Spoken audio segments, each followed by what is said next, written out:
Assalamualaikum Bu, apa Selamat, kabar? ya. Semua sehat ya? Selamat bergabung Pak.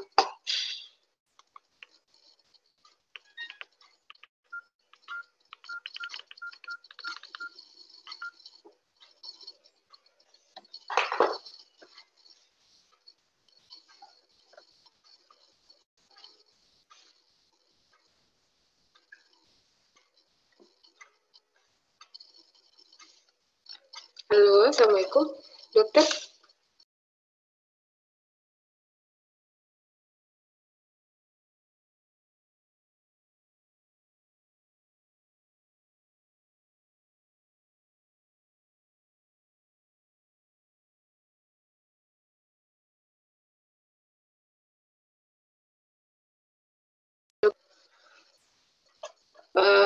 Baiklah, Bapak Ibu, teman-teman sekalian, kita mulai saja acara pada pagi hari ini. Assalamualaikum warahmatullahi wabarakatuh. Yang terhormat Bapak Kepala Biro Perencanaan dan Anggaran Kementerian Kesehatan Republik Indonesia, yang terhormat Ibu Kepala Dinas Kesehatan Provinsi, Kepala Dinas Kabupaten Kota, Kepala Puskesmas, Bapak Ibu pejabat administrator dan pengawas serta pengelola dana alokasi khusus bidang kesehatan, yang semoga kita semua dalam keadaan sehat walafiat. Dengan melafazkan basmalah, Bismillahirrahmanirrahim.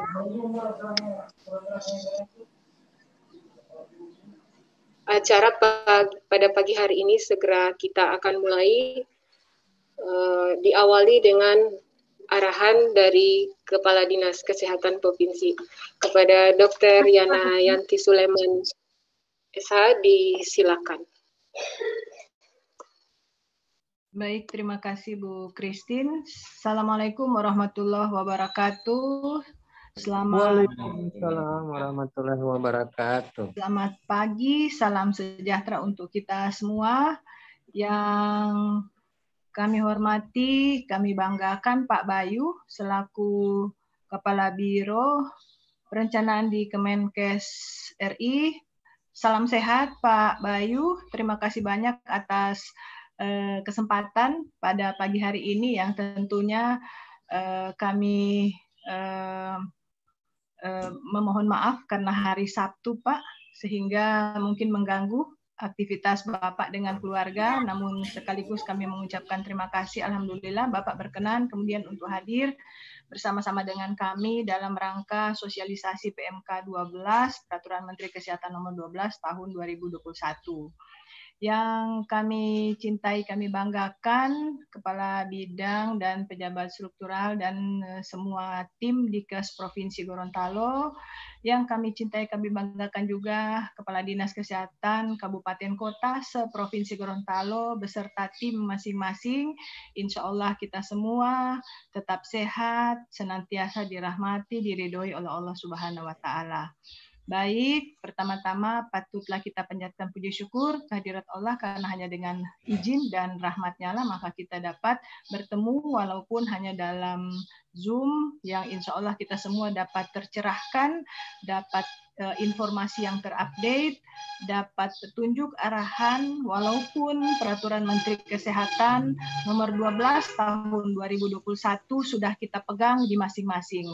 Bapak Ibu yang saya hormati, saya yakin kita semua kemudian sudah mengutak-atik, sudah membuka pasal demi pasal daripada PMK nomor 12 tahun 2021. Namun kenapa kemudian pada hari ini tetap kemudian kita upayakan Dinas Kesehatan Provinsi yang dimotori oleh Ibu Christine untuk kemudian bersama-sama kita membahas PMK yang baru ini. Tidak lain dan tidak bukan ketika kemudian kita diperhadapkan dengan ketentuan yang baru, utamanya di situ ada perubahan yang mungkin butuh penjelasan, walaupun izin Pak Bayu sudah kami diskusikan juga 1-2 hal terkait dengan perubahan tersebut, namun untuk mendapatkan kepastian, untuk mendapatkan petunjuk arahan yang lebih saya rasa dari sumbernya, maka pada hari ini kemudian kita mengupayakan itu. Bapak Ibu yang saya hormati, insya Allah ke depan ketika kemudian kita telah membuka PMK tersebut, mari kemudian kita melihat mundur lagi ke belakang, sebenarnya apa tujuan, apa fungsi, apa kemudian peruntukan daripada BOK itu sendiri, sehingga kemudian kita menganggarkannya secara terarah dan kemudian bisa mencapai tujuan bersama. Bapak Ibu yang saya hormati, di bab 1 yaitu mengenai ketentuan umum, yaitu pasal 1 nomor 1 disampaikan di situ bahwa BOK itu adalah satu kegiatan di mana peruntukannya untuk membiayai operasional kegiatan penyelenggaraan dalam hal ini program prioritas kesehatan nasional yang kemudian menjadi urusan daerah guna satu meningkatkan akses kesehatan itu sendiri dan kedua meningkatkan mutu pelayanan kesehatan itu sendiri. Sehingga tidak lain dan tidak bukan ketika kita selesai melakukan kegiatan BOK, baik realisasi fisiknya sudah selesai, realisasi keuangannya sudah selesai, seharusnya lah kemudian kita membuktikan bahwa dua hal tersebut tercapai, yaitu satu, peningkatan akses pelayanan kepada masyarakat, yang kedua, peningkatan mutu pelayanan kepada masyarakat itu sendiri. Yang kedua, patutlah kemudian kita mengulang, merefresh untuk membaca kembali sebelum masuk ke juknis, yaitu untuk apa BOK tersebut. Nah, BOK adalah untuk meringankan beban masyarakat terhadap pembiayaan bidang kesehatan itu sendiri. Yaitu ada beberapa hal di situ, yaitu sehingga satu, pelayanan kesehatan di puskesmas akan kemudian meningkat sehingga meringankan beban masyarakat. Yang kedua adalah menurunkan angka kematian ibu. Ketiga, menurunkan angka kematian bayi. Kemudian menurunkan kejadian malnutrisi itu sendiri. Sehingga sekali lagi ketika kemudian kita sudah selesai, baik realisasi fisik maupun realisasi keuangan terhadap BOK, seharusnya satu, pelayanan di puskesmas kemudian bisa meningkat, dalam hal ini meringankan beban masyarakat terhadap pembiayaan bidang kesehatan, yang kemudian kedua menurunkan AKI, AKB, dan malnutrisi itu sendiri. Bapak Ibu yang saya hormati, Pak Bayu, beberapa hal terkait dengan PMK nomor 12 tahun 2021 ini memang ada beberapa poin yang kemudian menjadi diskusi ataupun pertanyaan daripada teman-teman. Contohnya ketika kemudian secara umum kemudian kita melihat kegiatan-kegiatan program tidak kemudian dituliskan secara tertulis, namun kemudian muncul dalam hal kegiatan yang secara umum. Maka itu insya Allah Bapak Ibu yang saya hormati dari kabupaten kota maupun Dikes provinsi itu sendiri, mari kemudian kita mempergunakan kesempatan ini untuk berdiskusi, menanyakan apa-apa yang masih menjadi sesuatu yang kabur ataupun kurang jelas kepada Pak Bayu selaku narasumber pada pagi hari ini. Demikian Bapak Ibu yang bisa kami sampaikan. Terakhir, ucapan terima kasih kepada kita semua atas kesempatan dan perhatian, atensi dari kita. Insya Allah saya berharap kita dapat mengikuti acara ini dan menginformasikan kepada teman-teman yang tidak sempat masuk dalam Zoom ini tentang hal-hal yang nantinya akan disampaikan oleh Pak Bayu selaku narasumber. Yang kedua, tetap jaga kesehatan, tetap protokol kesehatan karena kita masih dalam masa pandemi. Yang ketiga, selamat menunaikan ibadah puasa Ramadan, insya Allah ibadah kita makbul ilallah. Demikian yang bisa kami sampaikan. Terima kasih. Salam sehat. Billahi fisabilil haq. Fastabiqul khairat. Wassalamualaikum warahmatullahi wabarakatuh. Waalaikumsalam warahmatullahi wabarakatuh. Terima kasih dokter. Sebelum kita masuk ke paparan dari Bapak Kepala Biro Perencanaan dan Anggaran, terlebih dulu saya menyapa semua tim dari Biro Perencanaan ini hadir dok secara lengkap dan alhamdulillah saat ini kita bisa menghadirkan, selain bisa menghadirkan Bapak Kepala Biro juga menghadirkan semua tim, ada Pak Hermawan, ada Mbak Nurul, ada Pak Efrem, jadi semua tim lengkap pada Zoom ini pagi hari ini. Ya, terima kasih Terus banyak untuk tim.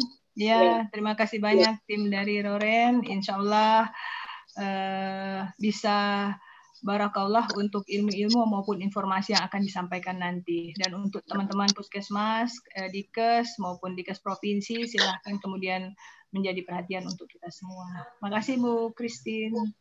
Ya.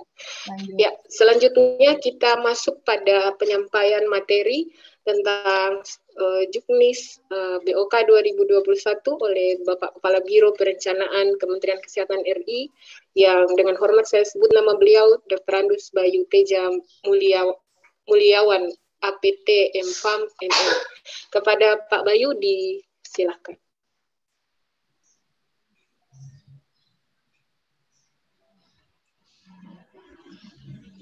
Baik. Assalamualaikum warahmatullahi wabarakatuh. Selamat pagi, salam sejahtera untuk kita semua. Yang terhormat Ibu Kadinkes Provinsi Gorontalo dan Bapak Ibu struktural maupun fungsional di lingkungan Dinas Kesehatan Provinsi Gorontalo. Kemudian yang saya hormati Bapak dan Ibu wakil dari Kepala Dinas Kesehatan di kabupaten kota yang ada di Provinsi Gorontalo dengan timnya. Alhamdulillah pada pagi hari ini kita diberi kesehatan dan diberi kekuatan sehingga kita bisa bertemu pada forum Zoom pagi ini untuk membahas tentang Juknis DAK dana DAK non fisik tahun 2021 bidang kesehatan. Pertama-tama saya mengucapkan terima kasih Bu Kepala Dinas Provinsi yang telah mengundang kami dan memfasilitasi pertemuan ini agar pemahaman tentang penggunaan atau implementasi dana BOK non fisik tahun 2021 ini bisa dipahami dengan baik oleh kita semua, sehingga pelaksanaan atau implementasi dari kegiatan-kegiatan yang akan didanai dari dana BOK non fisik ini bisa berjalan dengan lancar. Selanjutnya saya juga mengucapkan terima kasih pada Bapak Ibu Kepala Dinas dan tim, karena di era pandemi ini kami menyadari tugas Bapak dan Ibu di Dinas Kesehatan maupun di Puskesmas ini tidak mudah, ya. Selain fokus mengatasi pandemi yang ada di daerah atau di wilayah kerja masing-masing, juga pelayanan kesehatan esensial harus dilakukan. Sehingga ini ada dua hal yang harus dikerjakan secara paralel, dan saya yakin upaya Bapak dan Ibu sangat strategis dan tidak mudah untuk menjamin semua masyarakat di wilayah kerja masing-masing menjadi sehat. Baik, untuk mempersingkat waktu, izin saya share paparan saya ya terkait Juknis DAK non fisik. Tapi saya minta izin juga, nanti saya akan paparan juga terkait dengan PMK 4241 ya, tentang implementasi pelaksanaan anggaran untuk vaksinasi dari dana DAU atau DBH. Ya, karena memang sumber anggarannya dari DAU atau DBH, namun Kemenkes diminta untuk menyusun juklak juknisnya oleh Kemendagri maupun Kemenq. Oleh karena itu nanti mungkin sedikit saya akan menyampaikan hal tersebut, ya, karena ini akan diimplementasikan di provinsi, kabupaten kota maupun di puskesmas. Baik, untuk itu saya izin, saya share paparan saya ya terkait Juknis DAK non fisik. Saya juga terima kasih nih tim saya dari Biro Perencanaan, Pak Hermawan, Pak Efram, dan Mbak Nurul sudah hadir juga ya di sini ya.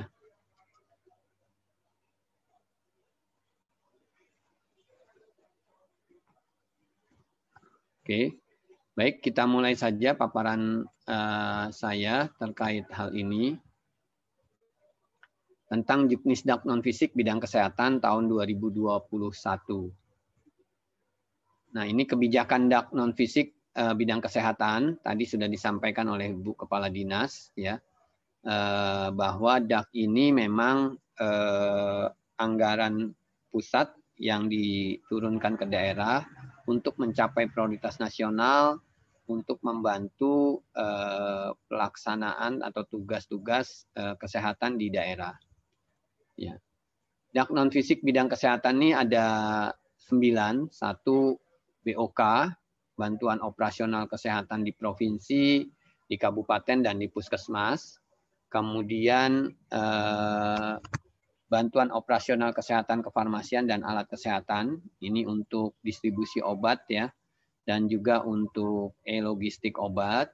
Kemudian bantuan operasional kesehatan khusus atau stunting, dukungan standarisasi puskesmas, kemudian dukungan standarisasi laboratorium kesehatan daerah, ada jam persal, ya, ada jam persal dan bantuan operasional kesehatan pengawasan obat dan makanan. Ini yang nomor 9 ini yang ada di Badan POM ya, meskipun dilakukan oleh Dinas Kesehatan di kabupaten kota. Jadi ada yang terkait dengan Kementerian Kesehatan ada 8 dan 1 adalah Badan POM. Nah, pada hari ini kita akan membahas lebih spesifik terkait dengan BOK di provinsi, kabupaten kota maupun puskesmas. Ya, ini peraturan Menteri Kesehatan yang sudah terbit nomor 12 tahun 2021 tentang petunjuk teknis penggunaan dana alokasi khusus DAK non fisik bidang kesehatan. Nah, ini Permenkyu-nya mungkin tadi Permenkes-nya Bapak Ibu tadi sudah menyampaikan bahwa tadi Bu Kepala Dinas menyampaikan bahwa ini sudah diterima oleh Bapak dan Ibu di kabupaten maupun provinsi serta puskesmas ya terkait dana ini. Ya. Baik, pemanfaatan BOK provinsi, kabupaten kota dan puskesmas dengan adanya pandemi ini, Bapak Menteri Kesehatan memutuskan 60% BOK ini digunakan untuk upaya kesehatan masyarakat esensial dalam pencapaian RPJMN. Kegiatan dan 40% digunakan untuk upaya pencegahan dan pengendalian COVID-19. 60% ini yang untuk UKM esensial, 1 untuk kegiatan pendukung prioritas nasional, AKI, AKB, stunting, TB maupun HIV. Kemudian dukungan operasional Nusantara Tim. Jadi kalau di puskesmasnya ditempatkan Nusantara Tim, NS Tim ini ada tambahan. Kemudian untuk penyediaan tenaga perjanjian kerja yang ada di puskesmas ya, maksimal boleh untuk 4 orang. Kemudian untuk fungsi manajemen puskesmas, P1 sampai dengan P3, dan kegiatan lain yang telah disepakati dalam forum multilateral meeting. Nah, kemudian untuk yang pengendalian COVID, ini digunakan untuk orientasi tentang peran dinas, puskesmas, desa, koordinasi dengan Satgas dalam manajemen data untuk tracing dan sumber dayanya serta pendampingan. Nanti saya akan jelaskan lebih lanjut terkait penggunaannya. Nah, sekarang kita mulai yang 60% ini untuk BOK UKM esensial. Ya, jenis pembiayaannya ini yang untuk di provinsi, ya khusus untuk di provinsi jenis pembiayaannya. 1 belanja transport lokal, 2 belanja perjalanan dinas dalam dan luar daerah bagi ASN dan non-ASN, belanja sewa gedung atau sound system dan lain-lain, belanja langganan aplikasi pertemuan daring, ya seperti pertemuan kali ini dilakukan secara daring, belanja penggandaan dan pencetakan, belanja untuk pembelian material pendukung kegiatan, untuk pelatihan kalau itu dibutuhkan bahan-bahan yang harus diperbanyak ya. Kemudian belanja untuk konsumsi dalam rapat, honor narasumber lintas sektor atau profesi. Ya, ini kalau misalnya untuk AKI dan AKB mau mengundang dokter spesialis untuk melatih bidan dan dokter itu silahkan. Belanja honor pengajar, belanja pemeriksaan sampel atau spesimen, ini khusus yang TB ya, bukan pemeriksaan sampel untuk COVID ya. Karena pemeriksaan sampel untuk COVID itu ada dikirim ke lab ya. Kemudian belanja pengiriman sampel. Nah, kalau pengiriman sampel ini diperkenankan ya. Kemudian belanja jasa KIE dan belanja kegiatan surveillance. Menu kegiatannya satu untuk penurunan AKI dan AKB, penurunan stunting, kemudian gerakan masyarakat hidup sehat atau GERMAS, kemudian upaya deteksi dini, preventif dan respon penyakit, serta pembinaan kapasitas Labkesda pasca akreditasi. Nah, jadi ini menu kegiatan di provinsi ya. Jadi memang betul ini semuanya adalah belanja operasional, tidak ada belanja untuk modal ya atau untuk belanja obat. Nah, untuk di kabupaten kota jenis pembiayaannya hampir sama dengan yang di provinsi, hanya memang wilayah kerjanya adalah wilayah kabupaten kota ya.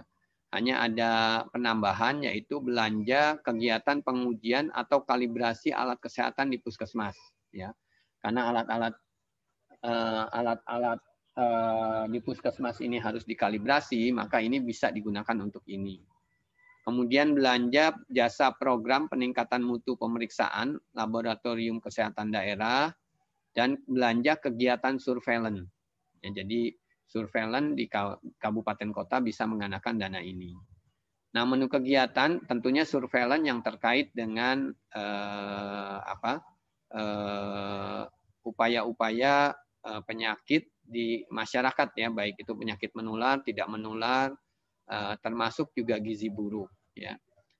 Nah, menu kegiatannya penurunan AKI dan AKB, kemudian penurunan stunting, kemudian GERMAS, upaya deteksi dini preventif dan respon penyakit ya, baik menular maupun tidak menular. Kemudian pengujian kalibrasi alat puskesmas serta peningkatan mutu pemeriksaan Labkesda. Nah, untuk puskesmas ini pasti lebih spesifik karena inilah yang langsung pelayanan ya. Pertama adalah belanja transport, ini BOK Puskesmas ya, belanja transport lokal petugas kesehatan, kader maupun pendampingan mahasiswa serta lintas sektor. Belanja perjalanan dinas dan dalam dan luar wilayah kerja puskesmas bagi ASN dan non-ASN di kabupaten kota maksimal 4 kali, masing-masing 5 orang dalam setahun. Nah, belanja pembelian material pendukung kegiatan, kemudian belanja pencetakan kalau diperlukan, belanja kegiatan pertemuan di dalam wilayah kerja puskesmas, honor tenaga kontrak yang tadi masing-masing ada maksimal 4 orang, belanja honor narasumber kalau akan mengundang narasumber apakah itu dokter spesialis atau yang lainnya ya. Kemudian belanja pemeriksaan sampel termasuk seleksi awal atau screening calon pendonor darah, belanja jasa pengiriman sampel, belanja paket data layanan internet ya, karena banyak sekarang pertemuan-pertemuan itu dan pelaporan menggunakan aplikasi-aplikasi yang dikirim atau difasilitasi dengan jaringan internet, serta belanja kegiatan surveillance. Menu kegiatannya ada AKI AKB, penanggulangan stunting, GERMAS, upaya deteksi dini, pemicuan STBM desa, dukungan operasional untuk UKM tim Nusantara Sehat, serta yang tadi honor tenaga kontrak dengan perjanjian kerja, yaitu untuk promosi kesehatan, tenaga sanitasi lingkungan, tenaga nutrisionis, tenaga administrasi keuangan, dan ahli epidemiologi, laboratorium medik, serta tenaga kefarmasian. Nah, untuk upaya tadi yang 60% digunakan untuk upaya peningkatan, untuk upaya pelayanan kesehatan, upaya kesehatan masyarakat esensial. Nah, ini yang 40% ini untuk pemanfaatan BOK untuk upaya pencegahan dan pengendalian COVID-19. Ya. Nah, ini untuk yang di provinsi, jenis pembiayaannya adalah belanja transport lokal, belanja perjalanan dinas dalam dan luar daerah, langganan aplikasi untuk pertemuan daring, ya, belanja kegiatan untuk rapat di dalam provinsi, honor tenaga ahli atau narasumber khususnya untuk peningkatan kapasitas tenaga surveillance, dan belanja KIE untuk pencegahan dan pengendalian COVID-19 termasuk pembiayaan di media cetak lokal dan radio dan TV lokal. Jadi ini terkait dengan sosialisasi dan pemberdayaan masyarakat untuk 3M ya. Memakai masker, menjaga jarak, dan mencuci tangan dengan sabun serta menghindari kerumunan. Nah, ini bisa menggunakan anggaran ini. Menu kegiatannya adalah koordinasi lintas sektor dalam pelaksanaan pencegahan dan pengendalian penyakit COVID-19, peningkatan kapasitas penanggung jawab surveillance kabupaten kota dalam rangka surveillance COVID-19. Jadi ini khususnya tracing dan manajemen data. Nah, ini memang kalau diperlukan peningkatan kapasitas para tracer dan yang mengelola datanya. Pembinaan dan pendampingan terhadap petugas kabupaten kota bersama TNI Polri. Jadi kalau kan ini Babinsa, Babin Kamtibnas juga dilibatkan. Nah, ini kalau ada pendampingan atau Monef ya bisa bersama TNI Polri didanai dari ini. Tentunya yang didanai adalah dana perjalanan dinasnya ya. Kemudian monitoring dan evaluasi pencegahan dan pengendalian penyakit di tingkat provinsi dan komunikasi informasi, edukasi, dan sosialisasi kampanye tentang COVID-19, ya, tentang upaya-upaya pencegahan dan penanggulangan COVID-19. Untuk di kabupaten kota, ini A, B, C, D, E ini sama dengan yang ada di provinsi ya, termasuk untuk peningkatan kapasitas tenaga surveillance dan tracer yang ada di puskesmas. Kemudian belanja APD dan hand sanitizer untuk pelacakan kontak, pengambilan dan pemeriksaan spesimen bagi petugas puskesmas dan tracer. Ya, jadi ini boleh digunakan untuk pengadaan APD dan hand sanitizer untuk pelacakan kontak dan pengambilan dan pemeriksaan sampel. Nah, kemudian belanja jasa KIE ya dalam rangka kampanye dan edukasi masyarakat untuk pencegahan COVID-19 ini. Menurut kegiatannya, koordinasi lintas sektor di tingkat kabupaten kota, pembinaan pelacakan kontak kasus 19 kepada puskesmas hingga petugas tracer. Jadi ini pembinaannya dan peningkatan kapasitasnya dari petugas tracer di puskesmas dilakukan di mana? Di kabupaten kota. Kegiatan Monef dalam pencegahan dan pengendalian penyakit COVID-19 di tingkat kabupaten kota. Kemudian peningkatan kapasitas bagi petugas surveillance atau pengolah data di puskesmas dalam rangka tracing dan manajemen data. Jadi lebih ke arah ini di blok ini yang penanggulangan COVID untuk penggerakan kegiatan tracking ya atau tracking, tracing dan tracking. Nah, kemudian peningkatan kapasitas bagi petugas pelacakan kontak, penyediaan APD dan hand sanitizer untuk pelacakan kontak serta KIE. Nah, untuk di puskesmas, nah ini yang lebih spesifik. Satu untuk belanja transport lokal ya. Jadi ketika akan melakukan pelacakan kontak, penyelidikan epidemiologi ke wilayah kerjanya, itu bisa transport lokalnya dibiayai dari sini. Belanja belanja pengadaan pencetakan formulir pelacakan kontak, ya kalau ini memang dibutuhkan. Belanja tentunya dari P2P sudah ada form-formnya. Kemudian belanja pengiriman sampel atau spesimen pemeriksaan COVID-19. Jadi pengiriman sampelnya ya ke laboratorium rujukan COVID yang ada di kabupaten masing-masing. Kemudian ini ada honor dan insentif untuk tracer. Nah ini dari hasil kami dengan Kemendagri dan Kemenq, ini sudah ditetapkan. Jadi honornya ini diletakkan di puskesmas. Ya. Honor untuk tracer itu senilai 325.000 per orang per bulan. Kemudian insentif untuk tracer senilai 15.000 per orang kontak erat yang selesai dipantau. Jadi kalau ada 1 orang yang positif kan harus dipantau 15 orang yang kontak eratnya. Nah, itu harus dipantau sampai selesai selama 14 hari. Itu berapa orang yang dia handle ya sampai selesai. Nah, itu diberi insentif 15.000 per orang selama 14 hari tersebut. Nah, kemudian khusus untuk honor petugas surveillance yang melakukan pengolahan data, karena ini kan harus di-entry di dalam Peduli Lindungi ya. Nah, ini honornya sebesar 1 juta per orang per bulan.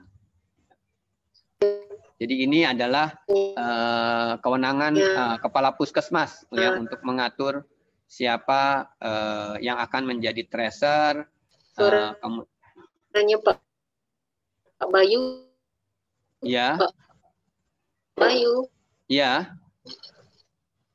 Suaranya hilang, halo. Pak. Kenapa? Suara saya terdengar nggak?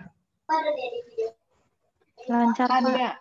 Ada Bu Christine, mungkin di Bu Christine gangguannya. Terdengar. Iya, ya. Suara saya terdengar? Bisa, terdengar. Bisa, terdengar. Oke, saya lanjutkan ya. Nah, menu kegiatannya pertama pelacakan dan pemantauan kontak serta memastikan kontak erat diperiksa dengan RDT antigen atau NAAT. Jadi boleh saya RDT-nya kan nanti bisa dimintakan ke dinas ya. Nanti dinas bisa berkomunikasi dengan pusat ya untuk RDT-nya. Kemudian pemantauan harian selama karantina oleh tracer, pemantauan harian selama isolasi oleh tracer dan petugas puskesmas, pembayaran honor dan insentif bagi tracer yang tadi jumlahnya unit cost-nya sudah disampaikan, serta pembayaran honor bagi petugas surveillance. Jadi yang ini yang di puskes yang untuk tracing dalam rangka untuk penanggulangan COVID-19 ya. Nah, ini betul-betul jadi pembiayaannya difokuskan dari dana BOK ini untuk melakukan tracing dan testing dan tracing ya. Nah, testingnya memang di laboratorium, tapi siapa yang akan ditesting tentunya melalui para hasil dari tracer ini. Termasuk pembayaran honor bagi petugas surveillance atau pengolah data. Karena kan apa yang sudah di kontak erat yang sudah ketemu ini harus masuk ke dalam aplikasi Peduli Lindungi. Ya, nah ini yang nanti ini kan ada aplikasinya, datanya harus diolah, makanya ada honornya untuk ini. Honor atau intensif tenaga tracer. Tracer merupakan tenaga pelaksana pelacakan kontak yang melibatkan unsur masyarakat seperti kader, Babinsa, Babin Kamtipmas, PKK, Satlinmas, Karang Taruna, dan relawan yang sudah mendapatkan pelatihan terkait lainnya. Tapi boleh juga tracer ini dari petugas puskesmas. Ya. Kemudian perhitungan jumlah tracer yang dibutuhkan per wilayah kerja, puskesmas adalah dengan perbandingan 30 orang per 100.000 penduduk. Tapi kita harus mempertimbangkan ketersediaan anggarannya, kemudian jumlah honor disesuaikan dengan ketentuan pada komponen pembiayaan atau menyesuaikan dengan ketentuan dan aturan pemerintah daerah setempat. Jadi tadi yang kami sampaikan itu maksimalnya ya. Nah, bagi petugas surveillance tadi pengolah data, dalam satu puskesmas terdiri dari 2 orang. Nah, tadi sudah disampaikan tentang jumlah nilai honornya. Nah, kalau itu adalah jumlah maksimal, nanti disesuaikan dengan kondisi di daerah masing-masing ya. Nah, bila tidak tersedia atau kekurangan tenaga surveillance atau pengolah data, maka puskesmas dapat menggunakan tenaga kontrak perjanjian kinerja yang sudah ada. Tadi kan boleh ada 4 tenaga yang boleh direkrut dengan diberikan honor dari dana BOK. Ya. Ini boleh dilibatkan dalam sebagai yang bertanggung jawab terhadap surveillance atau pengolah data tadi. Ya, ini kalau ini saya nggak akan ini dari Kemendagri. Jadi tentunya ini adalah bagaimana pergeseran anggaran dilakukan oleh Kepala Satker di Dinas Kabupaten Kota, Puskesmas maupun Provinsi.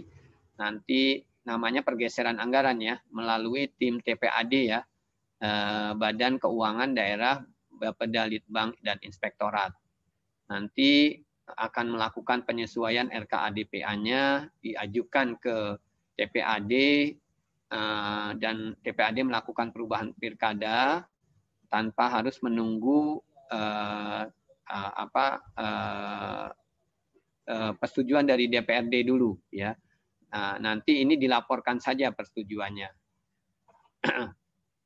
Baik, ini pemerintah daerah melakukan perubahan rencana kegiatan tanpa melalui pembahasan dengan Kementerian Kesehatan. Jadi prosesnya tidak seperti kita membahas dana BOK yang lalu. Ini nggak perlu lagi dikirimkan, dilaporkan saja, tapi tidak perlu dibahas lagi di pusat. Jadi Bapak Ibu tinggal merubah di daerah sesuai ketentuan Juknis, RKADPA-nya, kemudian dikirimkan ke TPAD, ya. Kemudian nanti BA rencana kegiatan yang diubah adalah BOK provinsi, kabupaten, dan puskesmas. Nah, perubahan rencana ini sebaiknya karena tadi ya dalam TPAD melibatkan juga inspektorat daerah ya atau APIP daerah. Jadi pasti nanti akan direview oleh APIP daerah. Nah, nanti kami dilaporkan saja ya, nanti melalui Elengga dilaporkan saja hasil-hasil perubahan TPAD-nya ya, RKADPA-nya kepada kami ya. Itu saja, tidak perlu lagi dibahas atau dikirim ke pusat, tapi kami cukup dilaporkan RKA dan DPA finalnya. Ya. Oke, mungkin itu yang bisa saya sampaikan terkait terkait dengan untuk penggunaan dana BOK di provinsi, kabupaten maupun puskesmas. Jadi perubahan ini dalam rangka untuk mengantisipasi adanya pandemi COVID, ya. Dan khusus untuk BOK difokuskan untuk pembiayaan proses tracing, ya, untuk para tracer dan pengolahan datanya, ya, supaya pengendalian COVID ini menjadi lebih terkendali. Ya, kalau untuk biaya isolasinya itu tentu dari Pemda masing-masing ya. Tentu Pemda ada wisma atau ada balai-balai pelatihan atau apapun yang digunakan untuk isolasi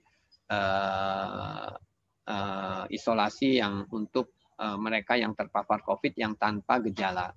Tentunya kalau punya gejala kan harus dikirim ke rumah sakit ya, gejala sedang sampai apalagi berat ya. Baik, itu yang bisa saya sampaikan untuk nanti ini lengkapnya tentunya itu sudah ada, tapi saya sharing ini untuk yang paparan terkait rincian menu detailnya ya. Nah, itu yang bisa saya sampaikan terkait dengan dana BOK di provinsi, kabupaten kota maupun puskesmas untuk tahun 2021, di mana ada 2 kegiatan besar, satu pelayanan kesehatan esensial, upaya kesehatan masyarakat esensial, dan yang kedua untuk penanggulangan COVID. Ya. Jadi itu kenapa dana BOK ini oleh Kementerian Keuangan mungkin baru disalurkan ya setelah Juknis ini terbit. Ya. Baik, selanjutnya saya izin satu lagi, saya mau paparan terkait dengan penggunaan dana penganggaran pelaksanaan vaksinasi dalam rangka penanggulangan COVID bersumber dari dana DAU dan dana bagi hasil. Ya, nah ini saya ingin sekilas menyampaikan karena ini juga dilaksanakan di provinsi, kabupaten kota maupun puskesmas. Namun nanti untuk yang provinsi ada perbaikan karena kemarin ada beberapa masukan dari Kepala Dinas Kesehatan Provinsi waktu Pak Menteri rapat dengan para gubernur di seluruh Indonesia. Jadi nanti ada sedikit perbaikan untuk yang di provinsi. Nah, aturan ini dibuat, jadi Kementerian Kesehatan diamanahkan oleh Kementerian Keuangan untuk membuat juknis-juknisnya. Jadi sudah ada Peraturan Menteri Keuangan nomor 17 tahun 2021 tentang pengelolaan transfer ke daerah dan dana desa tahun anggaran 2021 dalam rangka penanggulangan COVID ini. Nah, ini dukungan pendanaan ini bersumber dari DAU dan DBH. Nah, dalam hal Pemda tidak mendapat alokasi DAU, dukungan pendanaan bersumber dari DBH ya, dana bagi hasil. Nah, itu alokasinya 8% dari dana DAU dan DBH. Jadi ini Pemda harus mengalokasikan dari DAU atau DBH sebesar 8%. Nah, Kementerian Kesehatan ini mendapat amanah untuk membuat juklak-juknisnya. Nah, anggaran yang tadi refocusing sebesar 8% dari DAU dan DBH, satu digunakan untuk dukungan operasional untuk pelaksanaan vaksinasi, pemantauan dan penanggulangan dampak kesehatan ikutan atau KIPI akibat pasca vaksinasi, kemudian distribusi, pengamanan dan penyediaan tempat penyimpanan vaksin COVID, dan untuk insentif nakes ya. Jadi insentif nakes yang ada di daerah untuk RSUD dan puskesmas itu didanai dari staf dinas kesehatan ya, dari dana DAU ini selain untuk pelaksanaan vaksinasi tahun 2021 ini. Nah, ini Permenkesnya sudah ada. Jadi Permenkes 4241 ya, tentang petunjuk teknis perencanaan, penganggaran, dan pelaksanaan vaksinasi dalam rangka penanggulangan COVID-19 bersumber dari dana DAU dan dana DBH. Nah, tujuannya untuk sebagai pendamping Permenq 17 tahun 2021 untuk menjadi acuan bagi petunjuk teknis bagi daerah dalam menganggarkan pelaksanaan vaksinasi. Sasarannya ini Dinas Kesehatan Provinsi, Dinas Kesehatan Kabupaten Kota, dan puskesmas atau fasilitas pelayanan kesehatan yang lain. Nah, kegiatan vaksinasi COVID-19 di provinsi, ini jenis pembiayaannya, jadi hampir serupa dengan BOK ya, tapi ini sumbernya dari dana DAU maupun DBH. Jenis pembiayaannya satu, belanja transport lokal, belanja perjalanan dinas dalam dan luar daerah, kemudian belanja langganan aplikasi khusus untuk vaksinasi ini karena harus menggunakan P-Care ya dalam pencatatannya dan manajemennya. Kemudian belanja penggandaan dan pencetakan kalau dibutuhkan ya untuk kartu vaksinasi misalnya, laporan dan lain-lain. Belanja pertemuan-pertemuan atau rapat-rapat koordinasi dalam rangka pelaksanaan vaksinasi ini. Belanja konsumsi untuk kegiatan vaksinasi ini, dan honor narasumber untuk tim ahli khususnya dalam rangka audit kasus KIPI. Menu kegiatannya koordinasi pelaksanaan vaksinasi, penyusunan microplanning, advokasi dan sosialisasi pelaksanaan vaksinasi, surveillance kejadian ikutan KIPI, bimbingan teknis, kemudian distribusi vaksin dan logistik vaksinasi bila diperlukan, karena kan sudah diantar dari provinsi sampai kabupaten, tapi kalau ternyata ada kekurangan, harus direalokir antar kabupaten dari provinsi, ini bisa mengambil dari sini. Pengamanan dan posko pemantauan vaksinasi. Untuk di kabupaten kota, jenis pembiayaannya belanja transport lokal. Jadi kalau tim vaksinasi mau ditugaskan kemana, ya transport lokalnya biasa dibiayai dari sini. Belanja perjalanan dinas, belanja langganan aplikasi, ya tadi terkait penggunaan P-Care ya pada saat vaksinasi itu kan harus ada WiFi ya. Nah ini bisa digunakan dari sini. Belanja penggandaan, belanja untuk rapat-rapat ya dan formulir, belanja kegiatan rapat, belanja konsumsi, belanja honor narasumber untuk tim ahli KIPI, pembelian APD juga bisa dianggapkan dari sini karena meskipun APD-nya APD level 2 ya, hanya cukup sarung tangan, masker itu dan hand sanitizer mungkin bisa diberi dari sini. Belanja honor tim vaksinasi. Nah, tapi belanja honor tim vaksinasi ini kemarin dari Kemendagri dan Kemenq itu dibuat tim, honornya dibagikan honor per bulan sesuai yang ada di aturan yang ada di APBD ya. Misalnya satu tim itu terdiri dari 6 orang, biasanya meja 1, meja 2, meja 3, meja 4. Nah, itu nanti dihonor dengan dana ini ya. Kemudian nanti besarannya saya kurang tahu persis, mungkin ada range-nya ya karena tiap daerah berbeda antara 400 sampai 700 ribu mungkin per orang per bulan.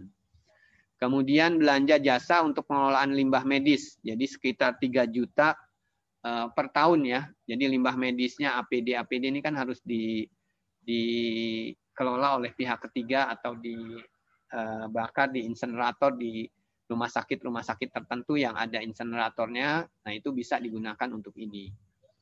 Menu kegiatannya adalah koordinasi pelaksanaan vaksinasi, penyusunan microplanning, ya, advokasi dan sosialisasi pelaksanaan surveillance kejadian ikutan vaksinasi, bimbingan teknis dan monitoring pelaksanaan vaksinasi, kemudian distribusi vaksin dan logistik vaksinasi, pengamanan, kemudian operasional vaksinasi di fasilitas pelayanan kesehatan, dan mobile vaksinasi atau pos vaksinasi. Jadi kalau kabupaten akan mengadakan di pendopo, ya, itu bisa menggunakan ini, sewa tenda, sewa kursi, misalnya bisa menggunakan dana ini. Nah, kemudian untuk yang di puskesmas, satu tentunya belanja transport lokal, belanja langganan aplikasi pertemuan daring, kemudian belanja penggadaan atau pencetakannya, serta belanja konsumsi pada saat rapat dan pelaksanaan vaksinasi.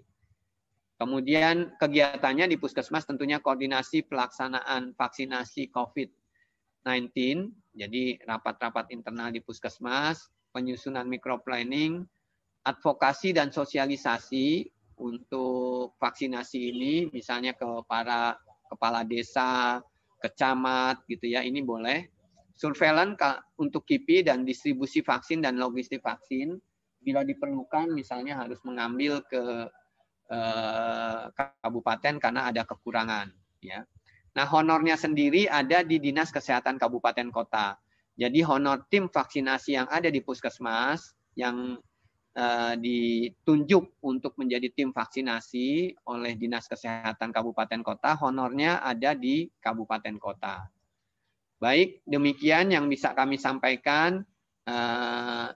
Terima kasih. Wassalamualaikum warahmatullahi wabarakatuh. Baik, terima kasih Pak Bayu.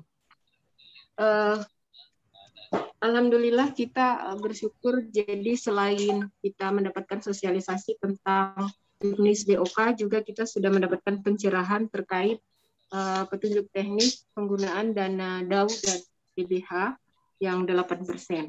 Terus terang Pak Bayu, kita di daerah sudah berproses semua dan bahkan sudah ada yang masuk ke dalam DPA APBD kita dan sudah diinput dan sudah selesai diinput.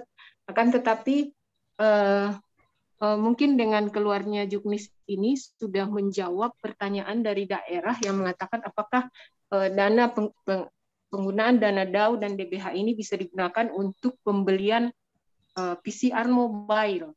Jadi mungkin kalau saya lihat menunya tadi tidak ada menu seperti itu. Jadi mungkin teman-teman di kabupaten kota yang berencana kemarin mengajukan pengadaan PCR mobile bisa nanti berdiskusi. Oke, baiklah. Sebelum kami merangkum pertanyaan yang disampaikan di chat, saya persilahkan kepada Bapak Ibu peserta yang ingin mengajukan pertanyaan secara langsung, mungkin 3 orang dulu untuk sesi pertama ini, bisa unmute mic-nya atau raise hand. Puskesmas Kota Barat. Ya, silakan dokter. Ya, terima kasih. Assalamualaikum warahmatullahi wabarakatuh. Terima kasih atas penjelasan yang sudah diberikan. Kami mau menanyakan tentang kriteria tracer-nya. Mungkin bisa dipertegas karena ini menjadi debatable. Apakah tracer-nya ini terdiri dari petugas puskesmas ditambah dengan unsur masyarakat, atau hanya unsur masyarakat itu sendiri, Babinsa, Babin Kamtipmas, dan PKK dan lain-lain itu. Karena di juknisnya itu bisa debatable begitu. Jadi mungkin dipertegas anggotanya siapa-siapa, sehingga puskesmas kan bisa pasti dengan pasti bisa membentuk tim tracernya siapa. Yang kedua mengenai tadi dikatakan bahwa ini honor tracer dengan surveillance ini tergantung daerah, ya. Jadi maksimalnya seperti yang sudah disebutkan. Jadi apakah memang kita bisa menurunkan jumlah honor tracer itu sesuai dengan keuangan kita, sesuai dengan kondisi box kita, seperti itu. Jangan sampai nanti misalnya surveillance 1 juta kita turunkan misalnya 800, sehingga menjadi polemik karena mereka tahu bahwa di juknis itu 1 juta. Begitu juga dengan petugas tracer. Mungkin yang ketiga tentang biaya dari vaksinator. Ini disebutkan tadi bahwa vaksinator ini ada di kabupaten kota. Kira-kira kalau dari kabupaten kota itu dananya itu dari mana seperti itu? Apakah dari BOK ini juga, atau karena saya lihat di BOK kabupaten kota itu tidak ada menyebutkan di situ untuk biaya vaksinator. Jadi kira-kira kabupaten kota ada sumber dananya dari mana? Mungkin itu yang bisa kami tanyakan. Terima kasih. Assalamualaikum warahmatullahi wabarakatuh. Waalaikumsalam. Terima kasih Dokter Anwar dari Puskesmas Kota Barat. Maaf Pak Bayu, saya terima dulu pertanyaan 3 orang ya. Ya, silakan Bu. Silakan Ibu Nisma. Terima kasih Bu Christine. Assalamualaikum warahmatullahi wabarakatuh Pak Bayu. Mungkin pertanyaan saya tidak berkisar tadi di vaksinasi, tapi saya melihat juknis secara keseluruhan itu memang agak berbeda dengan juknis sebelumnya. Saya sebenarnya menyampaikan pertanyaan ke kabupaten kota yang menyampaikan kenapa menu PISPK itu hilang dalam, apakah hilang atau tidak tersurat, hanya tersirat. Itu mungkin yang mohon pencerahannya, karena kami melihat itu sudah tidak ada, sementara puskesmas itu sebenarnya beberapa sudah ada yang mulai melaksanakan tahap-tahapan PK seperti kunjungan rumah kembali, itu sudah dilakukan karena untuk menetapkan data awal lagi untuk evaluasi di tahun berikutnya. Dan ini sudah tertuang juga dalam bagaimana kita melakukan fungsi manajemen puskesmas dalam hal menyusun perencanaan. Jadi itu kemana, dan kami tahu kami kali mengikuti pertemuan dengan Pak Trihono, PISPK ini adalah alat untuk mengukur keberhasilan germas. Artinya kalau desa itu tidak sehat karena beberapa indikator seperti hipertensi, artinya germasnya tidak jalan atau tidak berhasil. Tapi kenapa tiba-tiba ini tidak terlihat lagi? Dan ini juga sudah kami sampaikan, sebenarnya sudah kami konsultasikan ke Direktorat Yankes Primer, ke Bu Monik, saya sudah sempat konsul. Arahan beliau sementara dikoordinasikan dengan Roren, dan mungkin seperti kejadian ini seperti 2 tahun yang lalu kalau tidak salah, disusul oleh dengan edaran Dirjen Yankes kalau tidak salah waktu itu. Di menu yang baru ini juga kami melihat fungsi manajemen puskesmas hilang. Kegiatan-kegiatan yang mendukung fungsi manajemen puskesmas seperti pelaksanaan SMD, Minlok, bagaimana dia melakukan pertemuan-pertemuan mutu, evaluasi PPKP, itu sudah, atau mungkin saya tidak membaca secara detail, hanya memang ini kegalauan dari teman-teman di puskesmas itu secara tersurat sudah tidak ada lagi. Sementara kadang-kadang kalau kita melakukan pembahasan dengan TAPD itu mereka melihat yang tersuratnya, maksudnya yang tertulis secara rinci ada di juknis. Kemudian disampaikan juga bahwa tujuan dari BOK ini adalah untuk meningkatkan akses dan mutu pelayanan. Di sini juga kami tidak melihat secara detail bagaimana peran Dinkes provinsi dan kabupaten dalam upaya meningkatkan mutu itu. Maksudnya kegiatan-kegiatan yang mendukung mutu itu seperti bagaimana upaya kita melakukan membentuk tim pemantau mutu, kemudian bagaimana PPI-nya itu juga belum tergambarkan dalam Juknisbok, dan saya melihat di refocusing pun itu tidak tergambarkan. Mungkin mohon perencanaannya saja Pak Bayu. Terima kasih. Wassalamualaikum warahmatullahi wabarakatuh.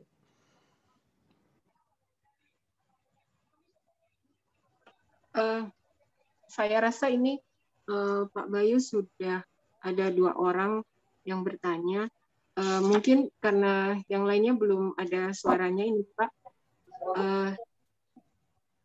Saya menambahkan satu pertanyaan terkait apakah besaran ini pertanyaannya lewat Zoom, lewat chat.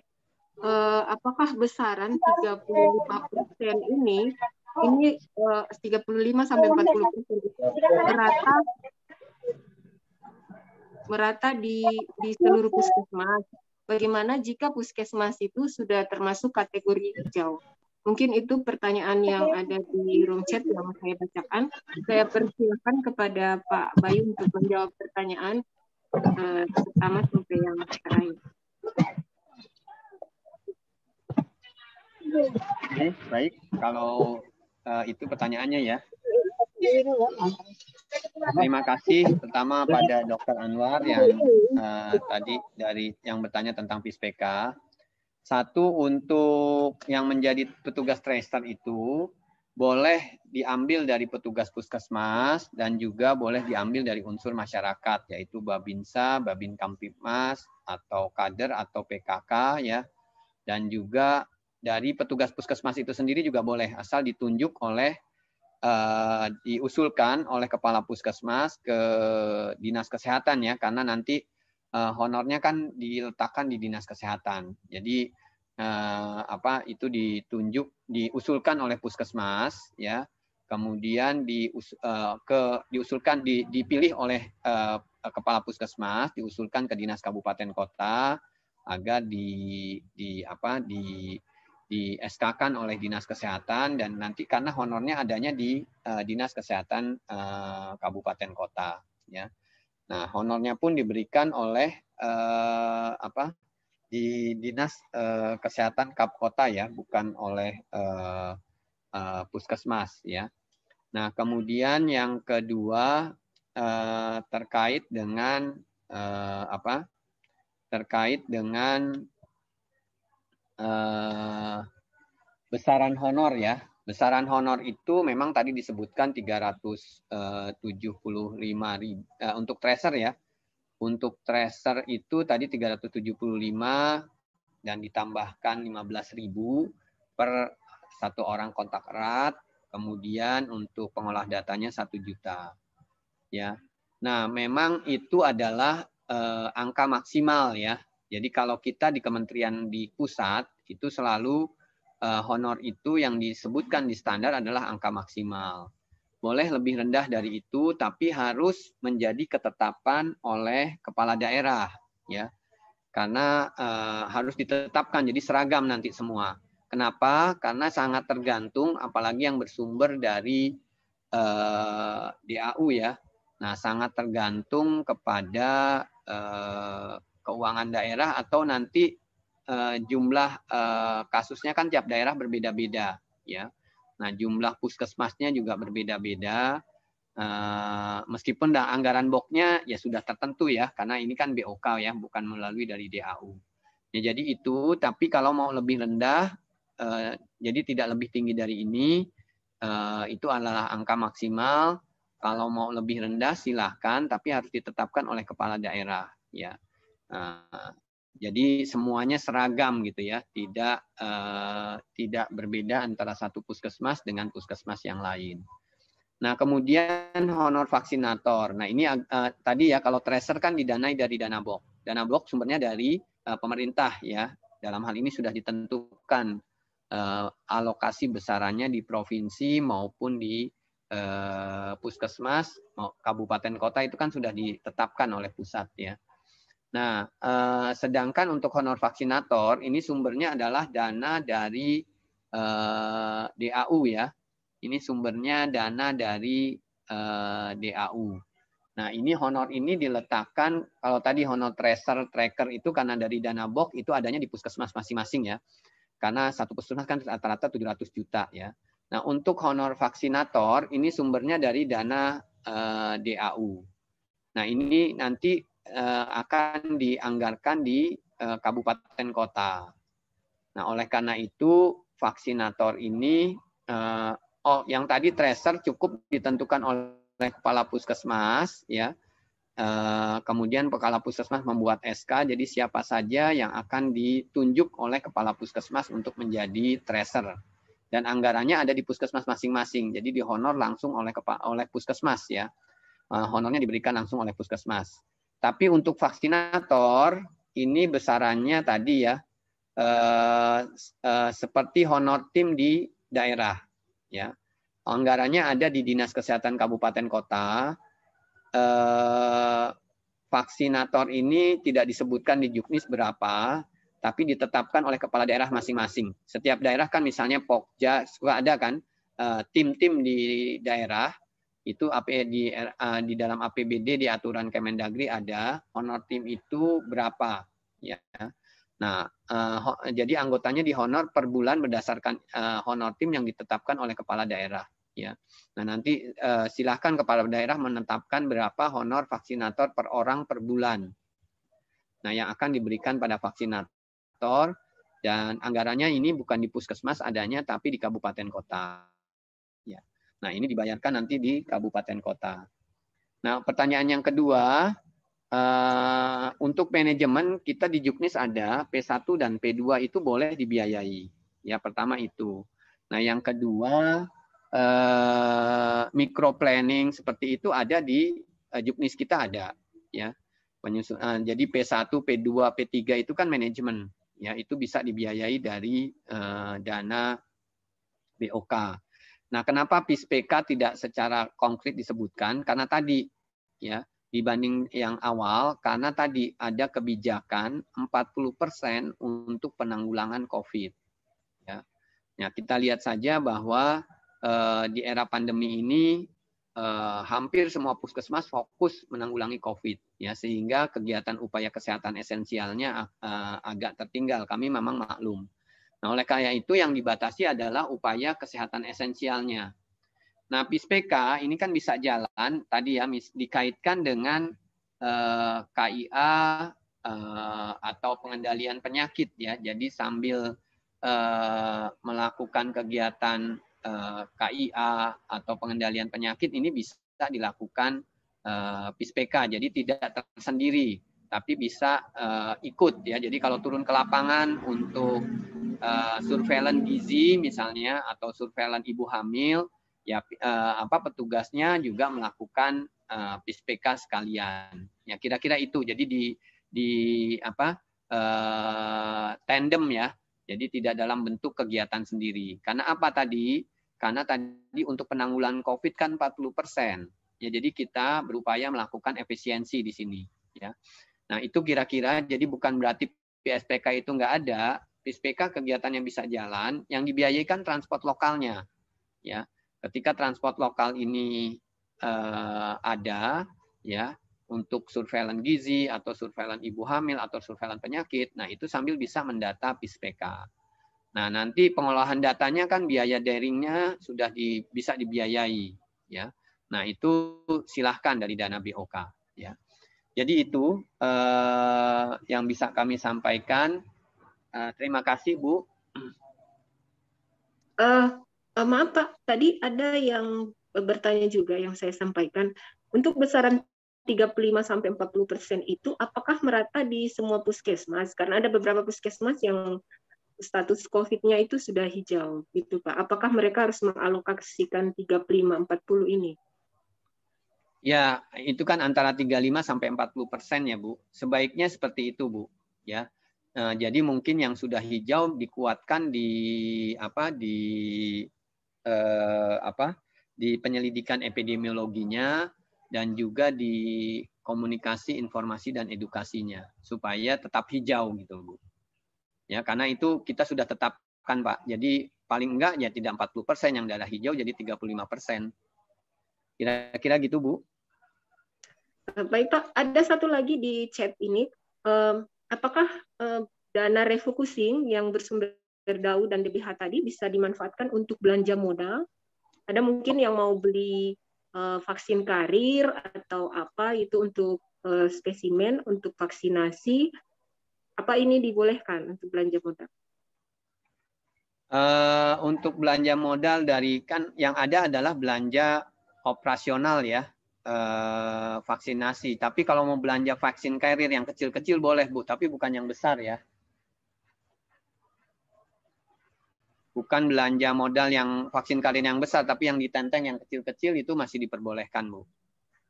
Ya, ya, baik. Ini mungkin menjawab pertanyaan dari Kabupaten Gorontalo Utara ya, yang seperti saya sampaikan tadi Pak, berencana membeli PCR mobile Oh, itu nggak bisa, Bu.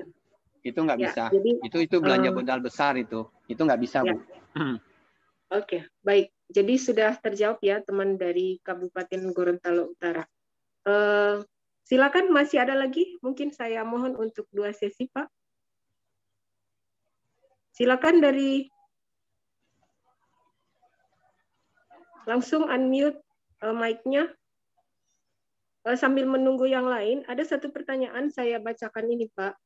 Apakah pemberian honor untuk vaksinator itu melekat di fungsi? Maksudnya begini, Pak. Fungsi pelayanan vaksinasi itu kan di puskesmas. Nah, apakah teman-teman kabupaten, biasanya kita seperti di provinsi, itu diperintahkan untuk melakukan pelayanan vaksinasi untuk OPD provinsi, OPD atau kantor-kantor pemerintah pusat yang ada di provinsi. Apakah provinsi itu bisa menagih honor itu? Kemudian yang jadi masalah adalah di daerah ini kita sudah mendapatkan namanya tunjangan kinerja daerah, yang artinya melakukan apapun kita tidak bisa dibayarkan honor, Pak. Ini apakah ada honor untuk vaksinator yang bertugas meja 1 sampai meja 4 itu ada kekhususan, maksudnya seperti insentif nakes kemarin kan Pak, selain teman-teman dapat perjalanan dinas, tetapi bisa dibayarkan insentif tenaga kesehatan karena sebagai penghargaan atas keterpaparan COVID. Nah, bagaimana dengan vaksinator ini? Vaksinator ini apakah misalnya diajukan di daerah, karena ada juga daerah yang kebijakannya, karena kita sudah dibayarkan tunjangan kinerja daerah, itu honor itu tidak dibolehkan lagi, gitu Pak. Oke, baik. Jadi sesuai di dalam Juknis ini, itu kalau dari kami memperbolehkan, Bu. Ini sama kayak dulu kasus DKI, Bu. Transport lokal untuk puskesmas nggak boleh karena sudah diberikan tunjangan kinerja, ya. Nah, itu akhirnya kami sampaikan bahwa ini adalah masalah yang lain, gitu ya. Sehingga akhirnya pemerintah Kemendagri membuat edaran lagi. Nah, ini nanti juga seperti itu, Bu. Jadi meskipun sudah ada tunjangan kinerja di daerah, ya ini memang karena ini adalah effort khusus ya di luar tupoksinya. Kalau tunjangan kinerja kan di dalam tupoksinya, ya. Kalau ini kan effort khusus di luar tupoksinya. Misalnya tracer untuk COVID ini sebelumnya kan nggak ada, ya. Jadi yang biasa ya. Nah, ini jadi tidak terbiasa, apalagi harus ada effort khusus, memakai APD, jalan yang tadinya bukan merupakan tupoksi dia, gitu ya. Nah, ini jadi effort khusus, Bu. Nah, bukan tupoksinya. Kemudian misalnya vaksinator, biasanya kan memvaksin biasa aja, tapi untuk COVID ini kan vaksinnya sepanjang tahun, ya. Kemudian kalau vaksin biasa kan ke balita, ya yang itu kan tidak ada terpapar resiko penularan misalnya ya. Nah, oleh karena ini karena memang sudah ada juknisnya, jadi silahkan Bu, ini bisa dipakai. Oleh karena itu ketentuannya berapapun itu juga ditetapkan. Jadi itu Bu. Dan untuk tadi di provinsi ya, makanya akan ada sedikit revisi di provinsi karena beberapa gubernur melakukan usulan ke Menteri Kesehatan agar ada honor untuk vaksinator di provinsi. Nah, itu yang akan kami perbaiki. Jadi itu Bu, jadi memang ini agak berbeda ya. Ya sama aja dengan tunjangan kinerja kan juga ada insentif nakes kan, tapi ini kan kondisi yang berbeda gitu. Penanganan oleh nakes di rumah sakit untuk COVID ini kan sangat upaya effortnya sangat besar gitu, di luar dari tupoksi yang biasa gitu. Makanya ini diperkenankan ya. Kira-kira itu Bu, terima kasih. Boleh Mo. Dinkes boleh Mo. Ya, silakan Pak Ketut. Ya. Assalamualaikum warahmatullahi wabarakatuh. Izin Pak Bayu, kami dari Dinas Kesehatan Kabupaten Bolemo ada beberapa hal yang perlu mungkin pencerahan lagi. Yang pertama terkait dengan pengolah data, dalam hal ini terkait dengan aplikasi Peduli. Kami sudah mengangkat kemarin 4 tenaga perjanjian kerja. Apakah ketika ini diakomodir, apakah kami harus mengeluarkan 1 tenaga yang sudah diperjanjikan? Karena di Juknis ini maksimalkan 4 orang, atau apakah bisa mengangkat kembali minimal 1 orang?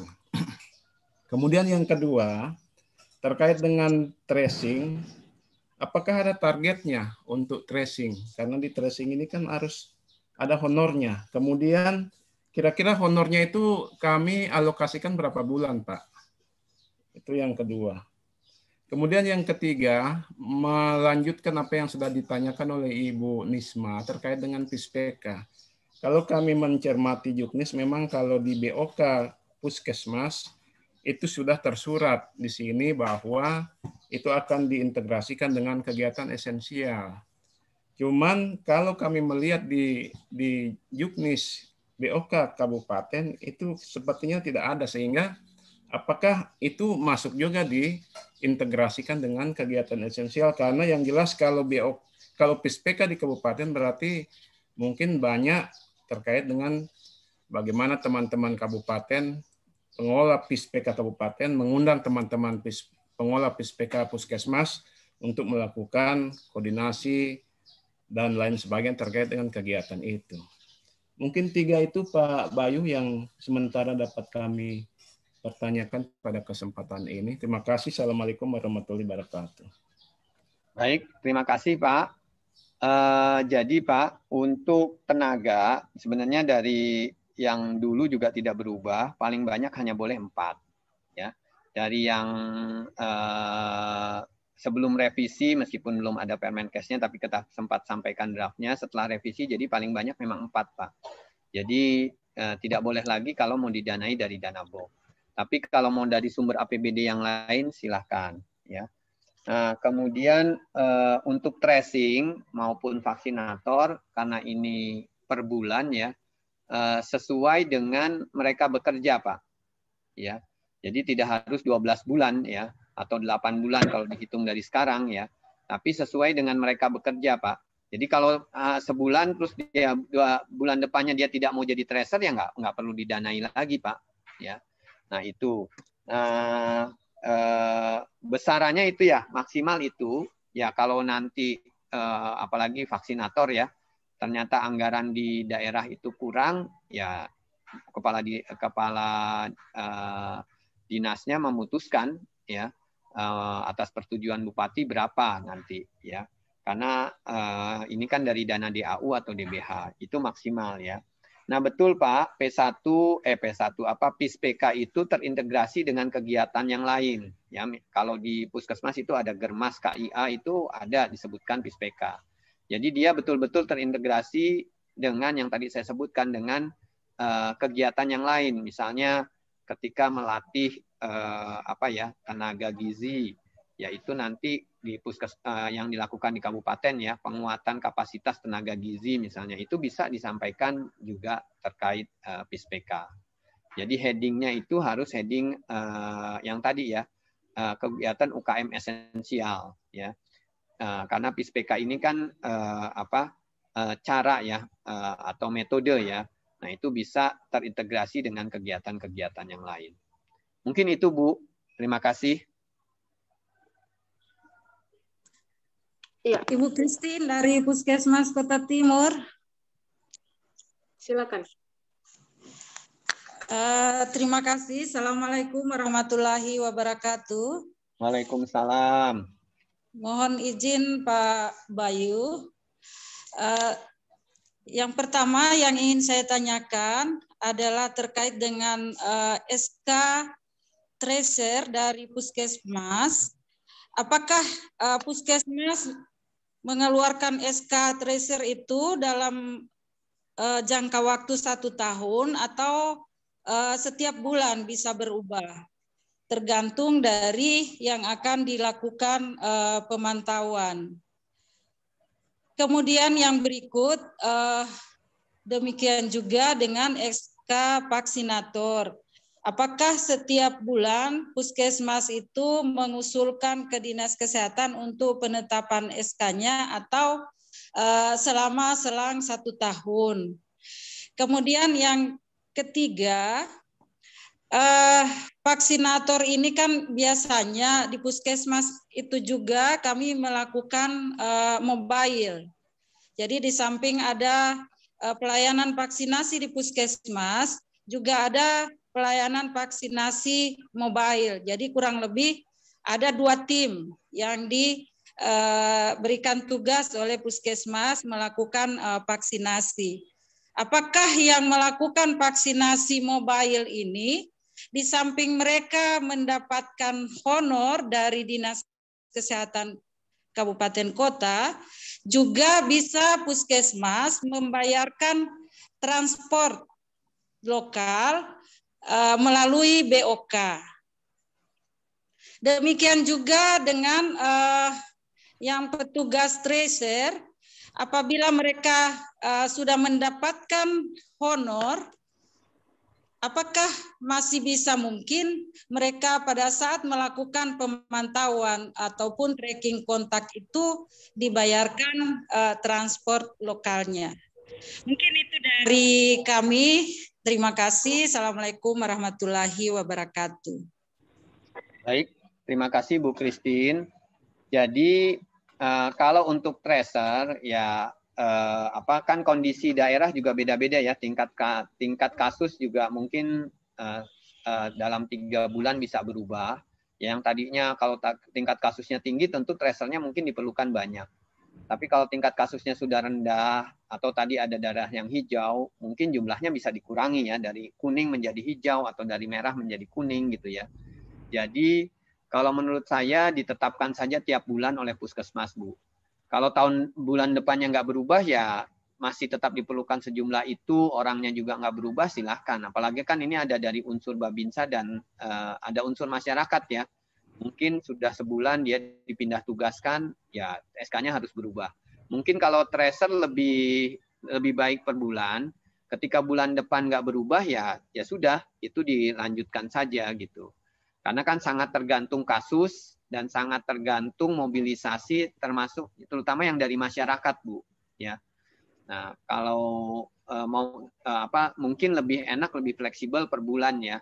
Karena tergantung dari jumlah kasus dan anggota masyarakat yang bersedia kan. Ya takutnya ada yang kemudian bulan ini bersedia, bulan depan sudah nggak bersedia. Atau kalau Babinsa, Babin Kamtipnas dia dipindah tugaskan oleh instansinya ke tempat lain ya. Itu yang pertama. Nah, yang kedua untuk vaksinator, kalau vaksinator sih ya paling tidak bulanan juga ya, karena kan paling tidak sekarang 28 hari ya, paling tidak ya sebulan lah ya, ditugaskan oleh Dinas Kesehatan Kabupaten Kota, atau ya per 3 bulan atau per 6 bulan ya, karena ini kan spesifik lah ya, kalau vaksinator kan harus nakes ya,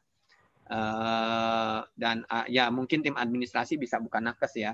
Nah, itu kan petugasnya sudah tertentu. Boleh saja per 6 bulanan atau per 3 bulanan.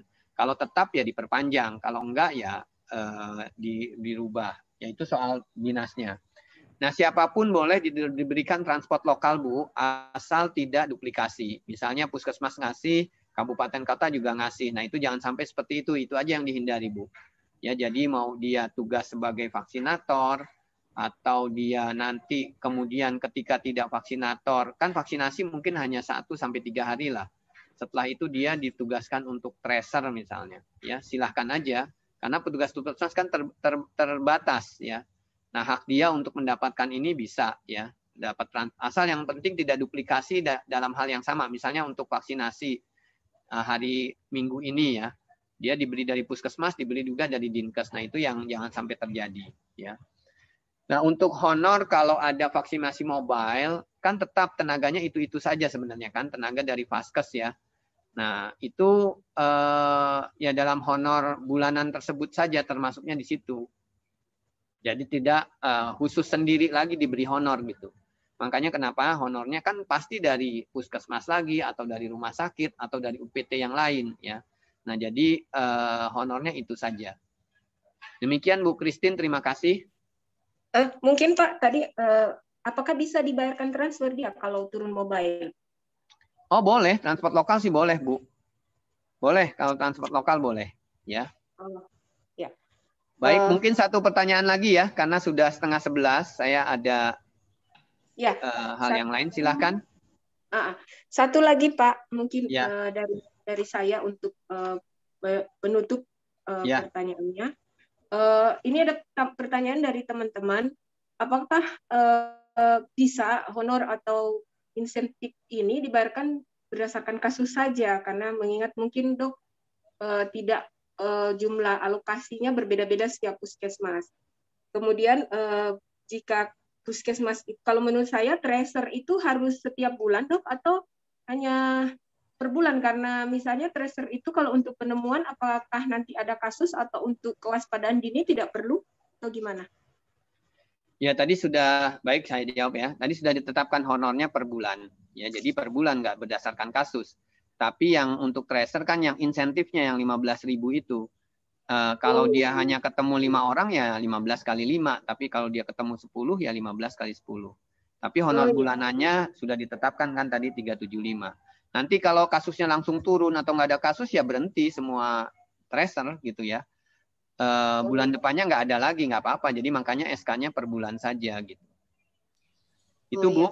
Ya. Untuk yang maaf Pak, yang 15.000 itu yang berdasarkan kasus kan, tetapi honornya memang tetap harus dialokasikan. Iya, betul. Kalau honornya tetap Bu. Ya. Kalau insentifnya yang berdasarkan kasus. Ya. Berdasarkan jumlah kontak erat yang ditemukan. Baik. Terima kasih ya. Boleh satu. Terima kasih boleh satu Pak lagi ya, Bayu. sebelum 10:30. Ya. Satu lagi Pak Bayu, izin Pak Bayu. Ya boleh. Pak, silahkan. Pak Bayu, ya saya cuman mempertegas lagi Pak penjelasan tadi. Kalau tracer berarti kan tracking itu seharusnya walaupun tidak ada kasus teman-teman harus melakukan tracing. Kan begitu, karena memang di Juknis itu kan diatur bahwa honor itu per bulan. Ya. Yang 11.000 insentif itu artinya berarti tracingnya harus jalan Pak Bayu atau gimana Pak? Ya selama ada kasus betul tracingnya harus jalan Pak. Tapi kalau bulan depan tidak ada kasus lagi, ya bisa dihentikan dulu Pak. Iya, iya. Ya jadi makanya sebaiknya bulanan saja ditunjuk timnya itu. Ya. Berarti kalau zona hijau tidak ada ininya ya, timnya Pak? Ya. Apakah daerah hijau itu betul-betul nggak ada kasus Pak? Ya selama masih ada kasus meskipun jumlahnya kecil ya silahkan. Makanya jumlah tracernya nggak sama tiap daerah gitu. Mungkin karena daerah hijau tracernya cukup 2 ya, karena kasusnya nggak banyak ya. Tapi kalau daerah merah mungkin tracernya jadi lebih banyak gitu. Itu kalau Pak. Di sini Pak zona hijaunya memang 0 kasusnya. Ya berarti nggak perlu ada Pak kalau 0 kasus Pak. Pakai transport lokal aja, penyelidikan epidemiologi biasa Pak. Oh ya siap. Ya. Baik. Baik Pak Bayu, terima kasih. Tadi ada satu teman bertanya untuk pembelian biosafety yang untuk pemeriksaan mobile itu Pak, apa bisa dibeli? Itu belanja modal juga agak mahal. Biosafety apa ya Bu? Biosafety apa? Yang biosafety kabinet itu apa ya namanya? Oh itu nggak boleh Bu. Yang boleh yang tas kecil untuk apa sih namanya? Vaksin carrier ya. Vaksin carrier boleh ya. Carrier yang kecil-kecil itu karena kan di tempat vaksinasi harus tetap dimasukkan di situ, nggak boleh di luar ya. Itu aja Bu. Ya. Baik Pak Bayu, terima kasih banyak. Sama-sama Bu. Sudah meluangkan waktu bersama kami karena melalui forum ini kita mendapatkan dua informasi yang sangat penting terkait juknis BOK dan juga tentang juknis dari PMK 17 tentang dana refocusing. Beberapa hal yang saya simpulkan bahwa BOK itu dikhususkan untuk COVID, sementara untuk refocusing difokuskan pada vaksinasi. Itu mungkin yang intinya saya ambil dari diskusi kita. Kemudian kegiatan yang diatur dalam juknis itu sudah terintegrasi, jadi tidak disebutkan satu persatu, tetapi bisa termasuk di dalam juknis tadi. Untuk besaran honor vaksinator itu diatur oleh daerah, baik besaran maupun standar pembayarannya. Itu mungkin beberapa mengenai besaran honor yang disebutkan di juknis itu adalah batas tertinggi yang harus dibayarkan. Jadi mungkin itu beberapa kesimpulan yang saya dapat simpulkan pada pertemuan kita di siang hari ini. Saya atas nama pimpinan dan seluruh peserta di pertemuan ini mohon maaf apabila ada hal yang kurang berkenan, dan terima kasih banyak atas kesediaan waktunya Pak. Berkenan untuk tidak bosan jika kami berkonsultasi terkait hal-hal yang berhubungan dengan perencanaan dan anggaran kesehatan. Demikian Bapak Ibu, teman-teman sekalian, sesi kita pada siang hari ini kita tutup dengan melafazkan hamdalah, alhamdulillahirrabbilalamin, dan terima kasih sekali lagi kepada Pak Bayu dan tim yang sudah meluangkan waktu bersama kita. Assalamualaikum warahmatullahi wabarakatuh. Waalaikumsalam warahmatullahi wabarakatuh. Terima kasih Bu Kepala Dinas. Terima kasih Pak Bayu. Sama-sama Pak Bayu. Bapak Ibu semua. Kalau ada apa-apa silahkan bertanya. Terima kasih Bu Kadis. Terima kasih Pak. Semoga sehat. Terima kasih. Selamat bertugas. Selamat berpuasa. Ya, mohon maaf lahir batin. Ya. Terima kasih Pak. Pamit ya. Saya izin live ya. Assalamualaikum. Nanti bahan presentasi saya Mbak Nurul tolong di-share ya ke staf di Dinas Kesehatan Provinsi, nanti biar disampaikan ke Dinas Kesehatan Kabupaten Kota. Siap, baik, Pak. terima kasih semua. Wassalamualaikum warahmatullahi wabarakatuh. Waalaikumsalam warahmatullahi wabarakatuh. Izin Mbak Liv ya, izin pamit. Ya, silakan Pak.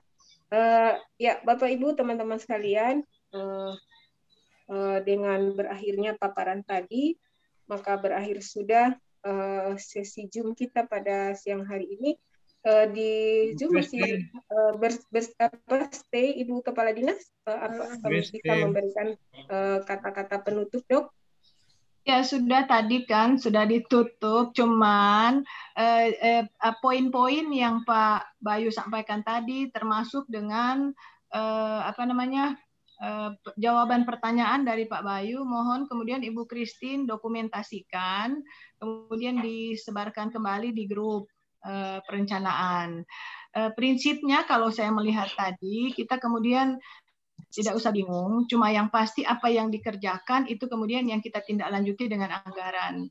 Jadi seperti tadi, Dr. Anwar sampaikan kalau tidak ada kasus, ya kalau tidak ada kasus berarti hijau. Kalau hijau bukan hijau yang sebenarnya, ya disitulah ruginya kita. Makanya selalu melakukan 3T. Jadi ketika kemudian hijau tapi sebenarnya ada kasus, ya tidak bisa dibayarkan.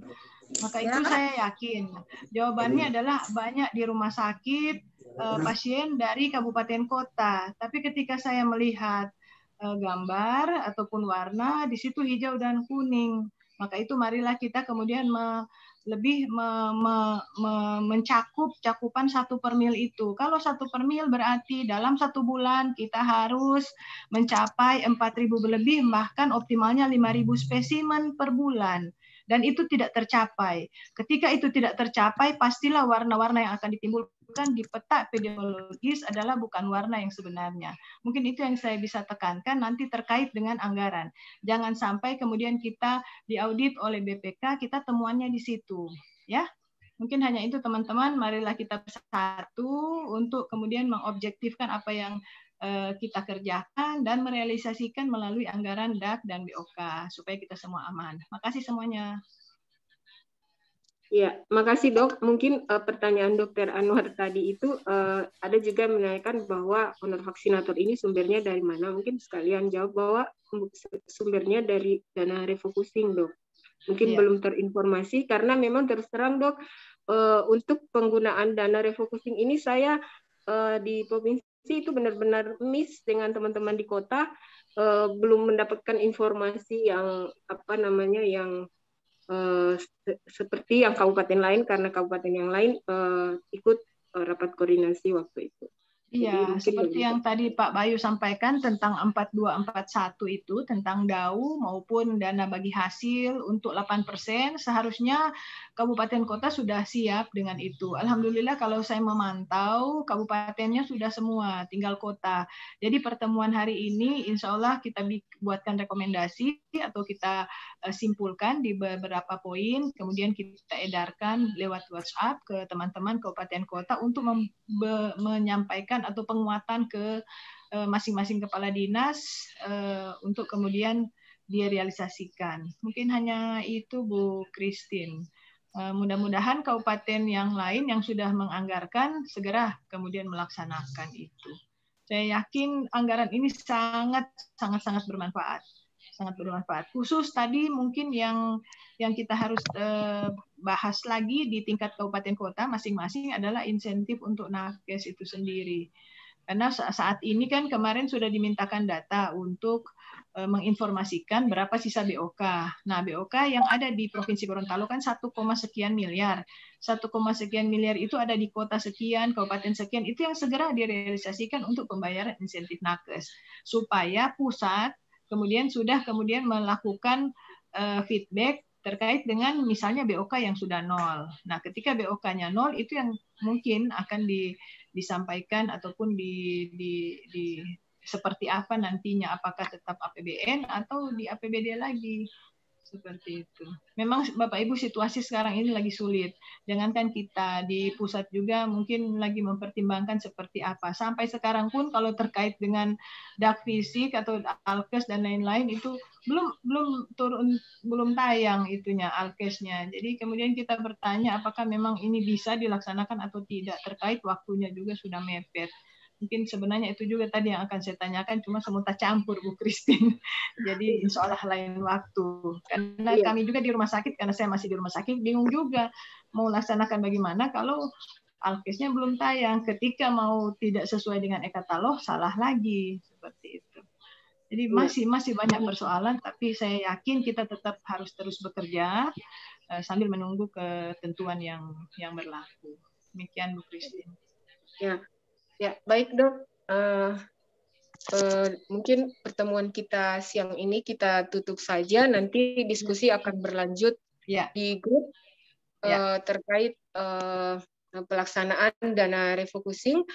Saya pikir mungkin di grup Forkom itu bisa bergabung semua sampai kepala puskesmas, tidak apa-apa, untuk menanyakan terkait teknis untuk perhitungan vaksinator dan honor insentif nakes itu sudah dialokasikan melalui dana refocusing. Jadi masing-masing daerah pasti saat ini sudah menghitungnya. Mungkin demikian untuk simpulannya, dan terima kasih atas waktu dari Bapak Ibu dan teman-teman sekalian.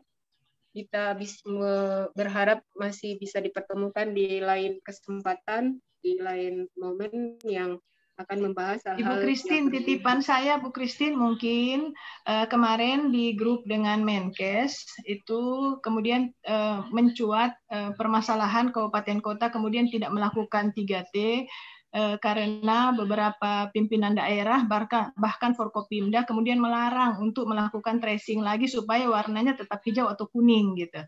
Jadi memang Pak Menkes pun sudah tahu akan hal ini. Maka itu ke depan warna itu bukan tergantung kepada laporan dari ada terkonfirmasi atau tidak. Nantinya akan lebih ke arah berapa spesimen yang dikirim oleh kabupaten kota sesuai dengan jumlah penduduk, sesuai dengan 1/milnya. Mungkin hanya itu. Jadi saya ingatkan teman-teman kepala puskesmas, kepala dinas kesehatan kabupaten kota untuk segera meningkatkan 3T, karena satu yang terkonfirmasi seharusnya 30 yang kita tracing. Jadi bukan sekedar untuk kemudian merealisasikan insentif dan lain-lain, namun lebih ke arah memastikan daerah kita ini benar-benar tidak ada kasus, benar-benar ada kasus. Jadi seperti itu. caranya hanya itu tadi, membuktikan melalui tracing. Mungkin hanya itu. Jadi insya Allah ke depan tidak ada lagi kemudian kita orang kesehatan diintervensi untuk kemudian tidak melakukan tracing hanya karena ingin mencapai warna yang hijau. Itu warna semu, bisa-bisa satu waktu akan sama dengan India. India sekarang lagi lockdown, India sekarang berbahaya. Bahkan produk AstraZeneca berhenti gara-gara peningkatan kasus sangat, 11.000 per hari, per satu hari di India. Kita tidak mau seperti itu. Ketika kemudian kita mengabaikan tracingnya. Apalagi sekarang 3M sudah terkait dengan ibadah ya, insya Allah. Tetap, makanya kita senantiasa mengingatkan masyarakat. Jangan sampai kasihan Gorontalo yang cuma sedikit, kemudian akan terjerumus ke gunung es yang meledak mendadak. Nah, kita orang kesehatan yang paham harus memahamkan mereka. Dan saya pun akan menyampaikan kembali ketika ada forum-forum Forkopimda dan lain-lain. Makasih Bu Christine, makasih semuanya. Ya. Jadi Dok terkait tracing tadi, saya juga menangkap paparan materi dari Pak Bayu bahwa jika kegiatan penemuan kasus itu harus tetap jalan dan dibayarkan transport dari BOK. Jadi PE itu harus tetap jalan meskipun tidak ada kasus. Betul. Ya. Makanya pemerintah menganggarkan. Pemerintah sudah anggarkan, berarti begitu pentingnya. Tadi juga sudah disampaikan 40% untuk COVID. Kenapa? Kan orang bertanya, COVID sekarang sudah turun, kenapa masih 40%? Karena pemerintah masih melihat ada potensi COVID ini mau naik lagi.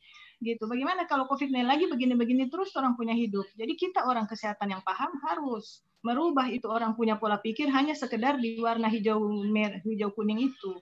Itu. Ketika takut merah berarti di situ tidak tracing. Itu buktinya adalah saya pantau terus di Bepom. Jadi harusnya 5.000 per bulan, itu 1.000 saja tidak sampai. Berarti warnanya itu juga saya sangat tidak yakin.